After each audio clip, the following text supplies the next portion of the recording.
Hi, I'm Holly Pavlica. I created Momentum. I meet a lot of interesting people in the course of writing this blog. I'd like to introduce you to some of the friends I've met along the way.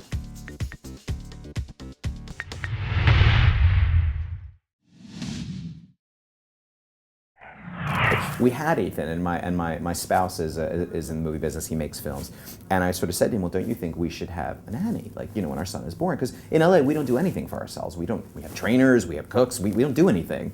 And he said, "No, we're gay, and we can do anything." I went, "Okay." So our son came out, and he literally did not stop shrieking from the second he came out, and he never slept. And that, by the way, is a big lie. When people tell you, "Oh, your baby will sleep the entire time," that's not what happened, okay? My kid would sleep for 20 minutes and he was up. So finally, by about day 4, where I was completely beside myself, I decided that I was going to I emailed like 50 people because I was so delusional and crazy from not sleeping. And we eventually got, an Australian baby nurse who appeared. And she sort of said, "Wow, you guys are like a total mess." And usually gay guys, you guys are pretty organized, so I'm surprised. And so George and I got into the biggest fight we ever got into, and I never went online. It never occurred to me to actually get information about this, because we figured it was natural, it would come to us. But we had a wonderful lady step in, and then we got a nanny, and we figured things out. But no, I didn't, and that was the hard part. I read that scary book, What to Expect When You're Expecting. That book was utterly useless. And not that it's not a great book, but none of my son's stuff applied.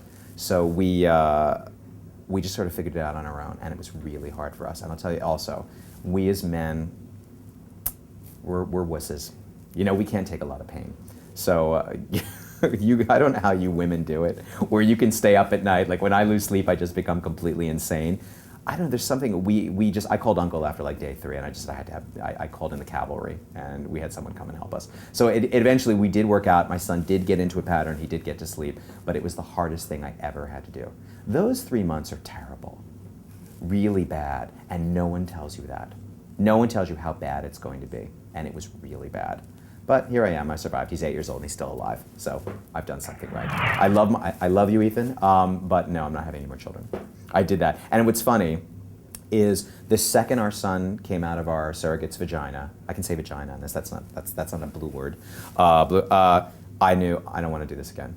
I just knew it. And the best story I have about that is when Ethan came out of our surrogate's womb, he came into the world and he was very peaceful, it was kind of interesting. And he kind of looked at George and he sort of had this very peaceful, sweet, dreamy look on his face, and then he looked at me and just started shrieking. And I just thought to myself, I don't want to do this ever again. And as I always say, I love my kid to death, but no, done. Been there, done that.